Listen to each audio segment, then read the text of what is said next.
દારૂના એક ઘૂંટડામાં એવું શું ભળે છે કે નશો નહીં સીધું મોત મળે? સસ્તા દારૂ પાછળ છુપાયેલું કયું કેમિકલ જીવ લઈ શકે? ચાલો જાણીએ દારૂમાં કેમિકલ ભેળસેળ કેટલી ખતરનાક. નમસ્કાર, ધ લોકસત્તા શોમાં આપનું સ્વાગત છે. હું છું આપની સાથે શ્વેતા. એક બોટલ પર જાણીતી બ્રાન્ડનું નામ, દેખાવ એકદમ અસલી, પરંતુ અંદર એવું શું હતું કે આ બોટલમાંથી નીકળેલો એક ઘૂંટડો અનેક પરિવારો માટે અંતિમ ઘૂંટડો બની ગયો.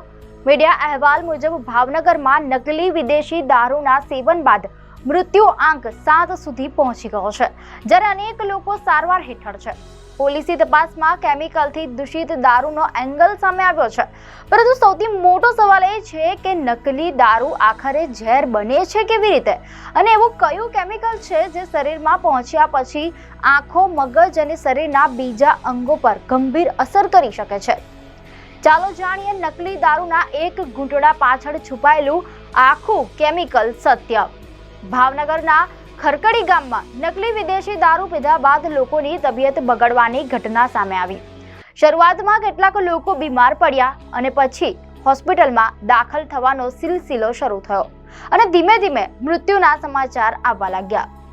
તપાસ આગળ વધી તો સવાલ માત્ર એટલો નહોતો કે દારૂ ક્યાંથી આવ્યો. સવાલ એ હતો કે બોટલમાં એવું શું હતું જે સામાન્ય નશાને જીવલેણ ઝેરમાં ફેરવી શકે.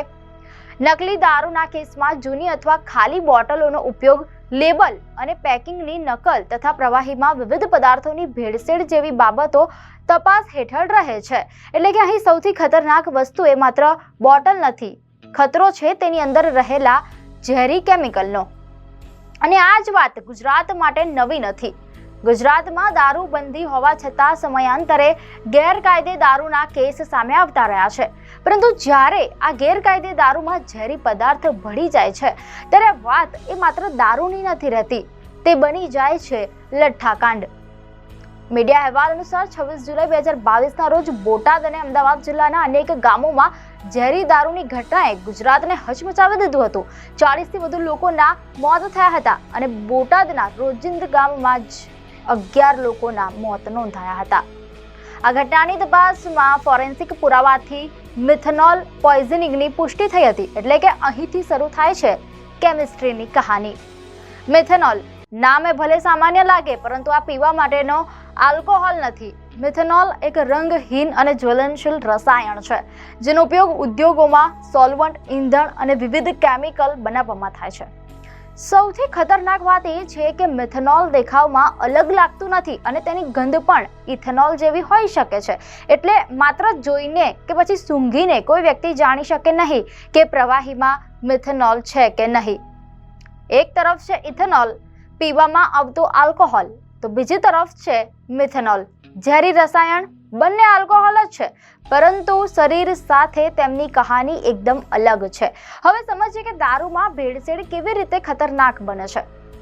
દર્શક મિત્રો, શેરડીના રસ, ગ્લુકોઝ, મહુવાના ફૂલ, બટાટા, ચોખા, જુવાર કે મકાઈ જેવા પદાર્થોના આથામાંથી ઇથેનોલ તૈયાર થઈ શકે છે, પરંતુ જ્યારે પીવાના પ્રવાહીમાં મિથેનોલ જેવા ઝેરી કેમિકલની ભેળસેળ થાય છે ત્યારે જોખમ વધી જાય છે. મિથેનોલને કાસ્ટ આલ્કોહોલ તરીકે પણ ઓળખવામાં આવે છે. તે રંગહીન અને જ્વલનશીલ છે અને ઔદ્યોગિક ઉપયોગમાં આવે છે, પરંતુ પીવાના શરીરમાં પહોંચે ત્યારે તે અત્યંત ઝેરી સાબિત થઈ શકે છે. કેટલાક કિસ્સામાં મિથેનોલની ઝેરી પ્રક્રિયા ધીમે ધીમે આગળ વધે છે. એટલે કે સમયસર સારવાર મળે તો દર્દીને બચાવી શકાય છે, પરંતુ સમયસર સારવાર ન મળે તો સ્થિતિ ગંભીર બની શકે છે. મિથેનોલ એ શરીરમાં જાય એ પછી લીવર તેને તોડે છે અને આ પ્રક્રિયામાં અત્યંત ઝેરી પદાર્થો બને છે. તેની સૌથી ગંભીર અસર આંખો અને મગજ પર થઈ શકે છે. શરૂઆતમાં વ્યક્તિને સામાન્ય દારૂ પીધા જેવું લાગી શકે છે, ચક્કર, ઉલટી, નબળાઈ, પરંતુ ત્યારબાદ દ્રષ્ટિ ધૂંધળી થવી, આંખો સામે અંધારું આવવું, શ્વાસ લેવામાં તકલીફ થવી અને બેભાન થવા જેવી ગંભીર સમસ્યાઓ ઊભી થઈ શકે છે. અને સ્થિતિ વધારે ગંભીર બને તો મોત પણ થઈ શકે છે. અહીં એક ચોંકાવનારી વાત છે. મિથેનોલ પોઈઝનિંગની સારવારમાં તબીબી દેખરેખ હેઠળ ઇથેનોલનો ઉપયોગ થઈ શકે છે, કારણ કે તે શરીરમાં મિથેનોલને ઝેરી પદાર્થોમાં ફેરવતી પ્રક્રિયાને ધીમી કરવામાં મદદ કરી શકે છે. પરંતુ તેનો અર્થ એવો બિલકુલ નથી કે ઘરે દારૂ પીને પોતાનો ઈલાજ કરી શકાય. મેથેનોલ પોઈઝનિંગ એક મેડિકલ ઇમરજન્સી છે, એટલે કે શંકાસ્પદ દારૂ પીધા બાદ દ્રષ્ટિ ધૂંધળી થવી, ઉલટી, ચક્કર, શ્વાસ લેવામાં તકલીફ કે બેભાન થવા જેવા લક્ષણો દેખાય તો ઘરગથ્થુ ઉપચાર નહીં, તરત જ હોસ્પિટલ પહોંચાડવું જરૂરી છે. હવે પાછા ફરીએ એ બોટલ તરફ. બોટલ જાણીતી બ્રાન્ડ જેવી, લેબલ અસલી જેવું, રંગ પણ સામાન્ય દારૂ જેવો, તો પછી સામાન્ય માણસ તેને ઓળખશે કેવી રીતે? સાચો જવાબ છે માત્ર દેખાવ કે ગંધ પરથી મેથેનોલની હાજરી જાણી શકાતી નથી.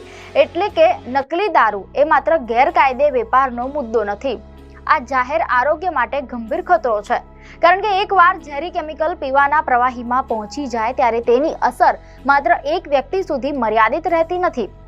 એક વ્યક્તિ, એક પરિવાર, એક ગામ અને ક્યારેક આખું રાજ્ય લઠ્ઠાકાંડનો ભોગ બની શકે છે.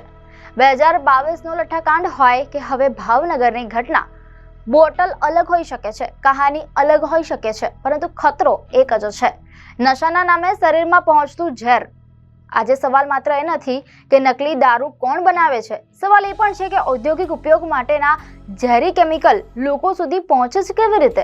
કારણ કે જ્યારે મેથેનોલ જેવી વસ્તુ પીવાના પ્રવાહીમાં પહોંચી જાય છે ત્યારે એક ઘૂંટડો એ માત્ર નશો નથી કરાવતો, એ આંખોની રોશની છીનવી શકે છે, શરીરના અંગોને નુકસાન પહોંચાડી શકે છે અને જીવ પણ લઈ શકે છે. એટલે યાદ રાખજો, શંકાસ્પદ દારૂ પીધો હોય અથવા મેથેનોલ પોઈઝનિંગ જેવા લક્ષણો દેખાય તો કોઈ ઘરગથ્થુ ઉપચાર કે પોતાની રીતે દારૂનો ઉપયોગ ન કરવો, તરત જ મેડિકલ મદદ લેવી. કારણ કે દારૂનો એક ખોટો ઘૂંટડો જિંદગીનો છેલ્લો ઘૂંટડો બની શકે છે.